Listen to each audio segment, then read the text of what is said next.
SSC GD 26 এ কীভাবে তুমি একটি সিট কনফার্ম করতে পারবে সেইটাকে মাথায় রেখে করে এই সিরিজের আরম্ভ। একজন এসএসসি জিডি অ্যাসপিরেন্ট এই প্রিপারেশনের জার্নিতে কী কী প্রবলেমের সম্মুখীন হয় সেইগুলি সম্বন্ধে আলোচনা করব এবং তার সলিউশন খোঁজার চেষ্টা করব। আমার যতটা এক্সপিরিয়েন্স রয়েছে পুরো এক্সপিরিয়েন্সটা আমি এখানে তুলে ধরব।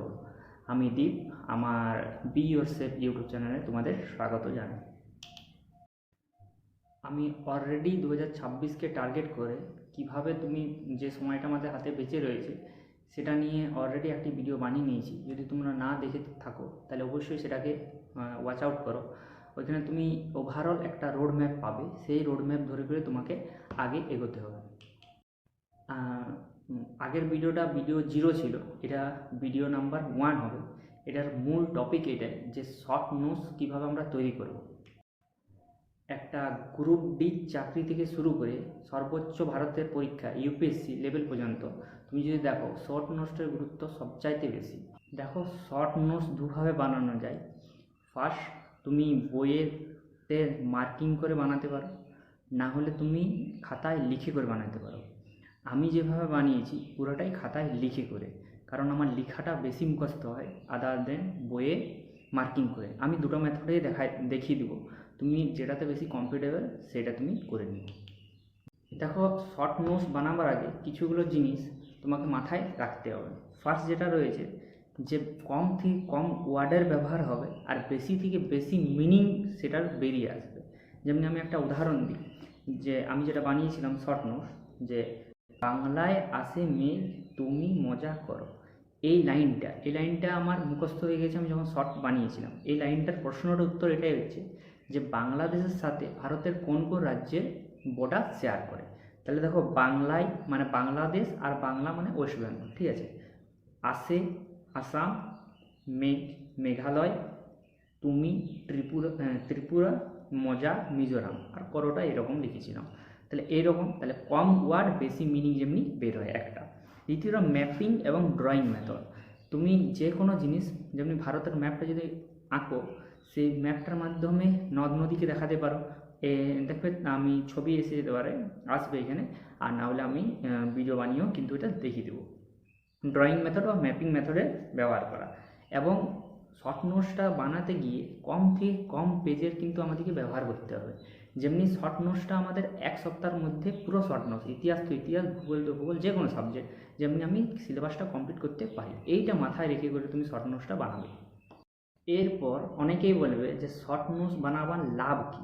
তাই লাভের মধ্যে সবচাইতে বেশি বড় লাভ যে পরীক্ষার আগে কম সময়ে তুমি পুরো সিলেবাসটা কমপ্লিট করতে পারবে একটা। দ্বিতীয়ত মকে স্কোর ভালোভাবে বুস্ট করবে। এবং তৃতীয়, জিকের ক্ষেত্রে এটা লক্ষ্য করা যায় যে তুমি অপশান এলিমিনেট করতে পারবে যখন যদি তোমার কাছে শর্ট নোটস থাকবে, যদি কম সময়ের মধ্যে তুমি সিলেবাসটা কমপ্লিট করতে পারো। যেমন উদাহরণ হিসাবে আমি একটা বলছি, যে একটা প্রশ্ন পড়লো, নিম্নের কোন রাজ্যটি ভারতের উত্তরে নেই? Option A Karnataka, option B Tamil Nadu, option C Paschimbanga, option D Delhi. এবার তুমি সব জানো, কর্ণাটক সম্বন্ধে জানো, তামিলনাড়ু সম্বন্ধে জানো, পশ্চিমবঙ্গ সম্বন্ধেও জানো, তুমি জানো এদের অবস্থানগুলো, কিন্তু তুমি জানো না কোনটা? দিল্লি সম্বন্ধে। তাহলে তুমি অপশান এলিমিনেট করে কিন্তু এটা তুমি বলতে পারো যে দিল্লিটা হয়তো হতে পারে। এইভাবে তুমি রিস্ক নিতে পারবে। এইটাই তোমাকে শর্ট নোটস প্রোভাইড করবে তোমার এক্সামে নাম্বারটা বুস্ট করতে। আর শর্ট নোটস বানাতে গিয়ে সবচাইতে বড় ভুল যেটা করে ম্যাক্সিমাম জনা, যে সে নোটসটা তো বানিয়ে নেই কিন্তু সেই নোটসটার প্রপার রিভিশন দেয় না। মনে রাখবে, শর্ট নোটস বানানো নয়, সেটাকে রিভিশনও কিন্তু দিতে হবে। তুমি যেটা বানিয়েছো সেটার মানেটা যদি তুমি ভুলে যাও তাহলে সেই শর্ট নোটসের কিন্তু কোনো দাম নেই। যেমনি এই যে বাংলায় আসে মেঘ তুমি মজা করো, এটা আমি বানিয়ে রেখে দিয়েছি আর রিভিশন না দেওয়ার জন্য আমি এটার মানেটাই ভুলে গেলাম, তাহলে কিন্তু এই শর্ট নোটসের কিছু দাম নেই। তাহলে আমি যেটা করতাম যে প্রতি রবিবার যেটা রয়েছে সেই রবিবার আমার রিভিশন ডে ছিল, সেই রিভিশন ডেতে আমি কিন্তু শর্ট নোটস আর সারা সপ্তাহে যা যা পড়েছিলাম সেগুলোর রিভিশন করছি। দেখো, সবার প্রথমে আমি দেখাচ্ছি যে ইতিহাসের আমার নোটস। তাহলে এইটা এবং এটা হচ্ছে প্রাক ইতিহাস এবং মধ্য ইতিহাস যেটা রয়েছে, আর এটা আধুনিক ইতিহাস যেটাকে বলা হয়, যে ভারতের স্বাধীনতা সংগ্রামী। এই দুটো রয়েছে আমার, দুটো ডেপ্থ দেখে না। এই দুটো রয়েছে আমার থিওরি। প্রথমে আমি থিওরিটা কমপ্লিট করেছি বই পড়ে এবং বিভিন্ন ভিডিও দেখে এবং এটাতে নোট ডাউন করেছি। তারপরে আমার শর্ট নোটস এটা রয়েছে, এইটা পাতাটার সাইডে দেখে নাও। এইটা হচ্ছে আমার পুরো ইতিহাসের জিস্ট, মানে ইতিহাস আমি যা যা মানে পরীক্ষার 1 সপ্তাহ আগে আমাকে এই বইটা আমি পড়ি। দেখো থিওরি হিসাবে আমি দেখিয়ে দিচ্ছি কীভাবে লিখেছি। দেখো সব কিছু, যেমনি এটা মগধের ইতিহাস, তার মগধের যেমনি একটা শর্ট আমি বলে দিচ্ছি যে হাসিনা মাসুকসা, হ দিয়ে হর্ষঙ্ক, সি দিয়ে শিশুনাগ, ন দিয়ে হচ্ছে নাগ দশক, ম দিয়ে হচ্ছে মৌর্য, শুঙ্গ, ক দিয়ে হচ্ছে কান্ন এবং সা দিয়ে হচ্ছে সাতবাহন। তাহলে এরকম কিন্তু তোমার শর্টস বানিয়ে, এটা যদিও থিওরি বেসিসে রয়েছে, এটা পুরো থিওরি। এটা প্রাকটা রয়ে গেল, এটা আমার আধুনিক। আধুনিক কিন্তু পুরোটা নেই, এদিকটা পুরো ফাঁকা, এটা অর্ধেকের কম ইয়াতে, আধুনিকটা কিন্তু থিওরি হিসাবে লেখা রয়েছে। এরপর শর্ট নোটস যেটা রয়েছে এটা, এদিকটা কি বলে, এটা আধুনিক শর্ট নোটস। তো একটা গভর্নর জেনারেল, হ্যাঁ, কালুর হাসিতে হাসছে বান্টি, বান্টির কান্নায় কাঁদছে মান্টি, লেখক মানিক চক্রবর্তী। এটা আমরা সবাই জানি যে কালু মানে ক্লাইভ হ্যাস্টিং, বাংলার প্রথম গভর্নর জেনারেল, বাংলার শেষ গভর্নর জেনারেল, একই শর্ট। আর দেখো এটা তারপর এই শর্টটিরই ছোটো ছোটো শর্ট পয়েন্ট, যে রবার্ট ক্লাইভ কী কাজ করেছে, 4টা কাজ, ইম্পর্টেন্ট 4টে কাজ। হ্যাস্টিং করা করেছে, হেস্টিং শর্ট, এরকম করে প্রতিটা রয়েছে। পরেরটাতে যায়, পরেরটা হচ্ছে বুকস অ্যান্ড অথার্স, এটা তো ইম্পর্টেন্ট রয়েছে, যেমনি অরবিন্দ ঘোষ লাইফ ডিভাইন, বিবেকানন্দের 4টে ইম্পর্টেন্ট, বঙ্কিমচন্দ্রের 7টা ইম্পর্টেন্ট, এরকম করে কিন্তু শর্ট নোটসগুলো রয়েছে। এটা ইতিহাসেরটা কমপ্লিট, এমনিভাবে আমি কমপ্লিট করেছি এটা।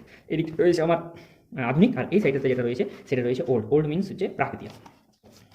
প্রাকৃতিক আসার জন্য উপাধি এবং রাজার নাম, যেমন শ্রেণিক বা শ্রেণীয়, বিম্বিসার, কুনিক, অজাশত্রু। এবার মহাপদ্মনন্দের অনেকগুলো ছিল, পরশুরাম, দ্বিতীয় পরশুরাম, একরাট, উগ্রসেনা, সর্বক্ষত্রিয়চ্ছেতা ইত্যাদি এমনি করে রয়েছে। বিভিন্ন উপাধি, মুদ্রার ব্যবহার, যে রূপার মুদ্রা কোন যুগে শুরু হয়েছিল, গুপ্ত যুগে। তারপরে এখানে আছে রাজ্য রাজধানী, যে নন্দ রাজাদের রাজধানী করেছিল পাটলিপুত্র। এই 6টা 7টা করে যেগুলো আমার মুখস্থ নেই বা বারবার ভুলে যাই, সেগুলোকে এখানে তুলতে হবে।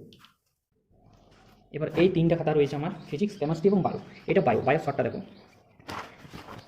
কোন জায়গা থেকে শুরু, এই জায়গা থেকে বায়ো শর্ট শুরু। রোগ, দূষক, রোগ, পরীক্ষা, ঠিক আছে। শাখা বিষয়, এখান থেকে একটা প্রশ্ন পড়েছিল, মাইকোলজি, ছত্রাক, এরকম সাইকোলজি, মানবদেহ সমস্ত এটার মধ্যে রয়েছে। তারপরে বিজ্ঞানসম্মত নাম, আবিষ্কারক, এরকম একটা পলিটিক্স। এই খাতার এই সাইডে ফিজিক্স, আর এর জাস্ট পিছনটাতে রয়েছে কেমিস্ট্রি, মানে দুটো মিলে করে কিন্তু শর্ট নোটস। আমি যে ছবি আঁকাটা বলেছিলাম যে এইটা যেমনি কীভাবে করবে, যেমনি এটা প্রথম শ্রেণীর লিভারের উদাহরণ এবং তার ছবি। দেখো প্রথমে লেখা আছে, তুমি মুখস্থ করে নিতে পারো, মুখস্থ থেকে সবচাইতে বেস্ট তুমি ছবিটা মনে রাখবে, ছবিটাই তোমার বেশি প্রয়োজনীয়। এদিকে দ্বিতীয় শ্রেণীর লিভার, এটা তৃতীয় শ্রেণীর লিভার, এরকম। এবং ভেক্টর রাশি, স্কেলার রাশি, এটাও পড়া এখানেই চলছে আমার পড়া, সেখানে মার্ক করা রয়েছে। এটা রয়েছে দূরত্ব মাপার ইউনিটগুলি, কতগুলো ইউনিট ওরা। তারপরে একটা সবচাইতে ইম্পর্টেন্ট যে এটাই, যে কনভার্টার, যে যান্ত্রিক শক্তি থেকে বৈদ্যুতিক শক্তি কীভাবে যায়, একটা ডাইনামো, যান্ত্রিক শক্তি থেকে বৈদ্যুতিক শক্তি জেনারেটার ওঠে, বৈদ্যুতিক শক্তি থেকে যান্ত্রিক শক্তি মোটর। তাহলে এই জিনিসগুলো কিন্তু তোমাকে কনফিউজ হওয়ার জিনিস, এগুলো তোমাকে লিখে রাখতে হবে এবং এইরকম মার্ক করে রাখতে হবে। এইটা যেমন রয়েছে জিওগ্রাফি, তা জিওগ্রাফি সবচাইতে ভালো নোটস এইরকমভাবে বানাবে, যে এটা উপকূল যেগুলো রয়েছে সেই উপকূল রাজ্য, তার সাথে কোন উপকূলকে কী বলে ডাকা হয়। এই দেখো মালদ্বীপ, আর এখানে আমাদের হচ্ছে লাক্ষাদ্বীপ, তার কোন চ্যানেল কীভাবে গিয়েছে, এগুলো একবার করে যদি আমি দেখেছি, এগুলো আমার মনে এসে যাবে কোনগুলো কীভাবে কাজ করে। দেখো গঙ্গা রিভার সম্বন্ধে যতগুলো প্রশ্ন হয়, যে উপনদী, কোন নদী সবচাইতে বেশি বৃহত্তম উপনদী, কোন নদী বের হয়েছে, কোন নদী পূর্ব দিকে প্রবাহিত, কোন নদী পশ্চিম দিকে প্রবাহিত। দেখো এই পাতাটার মধ্যেই কিন্তু আমার সব কিছু রয়েছে। তার এই পাতারই একটা ডেসক্রাইব এখানে করা রয়েছে, আর এইটাকে একটু পশ্চিমবাংলায় যখন ঢুকছে সেইটাকে গঙ্গা নদীকে ডেসক্রাইব এখানে করা রয়েছে। যেমনি আরেকটা শর্ট আমি দেখে দিচ্ছি, যে গঙ্গা নদীর ডান তীরের উপনদী, তাহলে যমুনা নদী মানে যমুনা, ডি দিয়ে হচ্ছে দামোদর, অ দিয়ে অজয় এবং এসে দিয়ে সোন। এইরকমভাবে তোমাকে কিন্তু প্রতিটা সাবজেক্টের বানাতে হবে কি। যেমনি অঙ্কের উদাহরণ দেওয়ার জন্য সবচেয়ে বেস্ট চ্যাপ্টার হচ্ছে কম্পাউন্ড ইন্টারেস্ট। আমি কম্পাউন্ড ইন্টারেস্টের বেসিকটা অত ভালোভাবে জানিনি, মানে বোঝানোর চেষ্টা করেছিলেন স্যারেরা, কিন্তু আমি বুঝতে পারিনি। সেই জন্য আমি এটাকে পুরো মেথডের উপরে, মানে শর্ট ট্রিকের উপরে কাজ করি। আমার 5টা শর্ট ট্রিক আছে, 1 2 3 4 5। এই 5টা শর্ট ট্রিকেই আমাকে যে কোনো অঙ্ক দাও, আমি কিন্তু সেই অঙ্কটা নামিয়ে দেবো উইথিন সময়ের মধ্যে। 30 সেকেন্ড হার্ডলি আমার সময় লাগবে। তাহলে এইটার মধ্যে আমার বলতে পারো, এই পাতাটার মধ্যেই আমার কম্পাউন্ড ইন্টারেস্ট শেষ। এইটাতে আমি এই রুলগুলো একবার দেখে নেবো, কম্পাউন্ড ইন্টারেস্ট আমার শেষ। যদি আমার মনে হয় যে কোনো একটা অঙ্ক পারিনি সেটা মকে, তখন আমি সেটা ডিটেলস এদিকে আমার লেখা রয়েছে, সেই ডিটেলসটা আমি কিন্তু দেখব।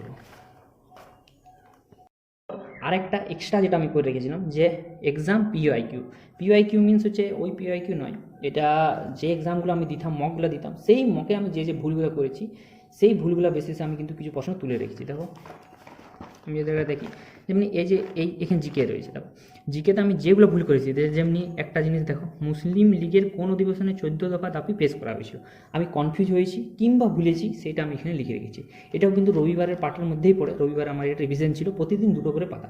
এইরকম করে কিন্তু আমার অনেক বেশি জিকে হয়ে গেছে। কিন্তু যেহেতু রিভিশন আমি বেশি দিয়েছি, এখানে 90% আমার মুখস্থ রয়েছে, 10% হয়তো এদিক ওদিক হতে পারে। যেগুলো আমার মুখস্থ বারবার ভুলতাম, সেগুলোকে এরকম মার্ক দিয়ে রেখেছি একটা। এরকম কিন্তু আমার ম্যাথেরও রয়েছে আর রিজনিং রয়েছে। এক সেকেন্ড ম্যাথেরটা বল। আশা করি আমি বোঝাতে পেরেছি তোমাদের যে শর্ট নোটস কীভাবে তৈরি করবে।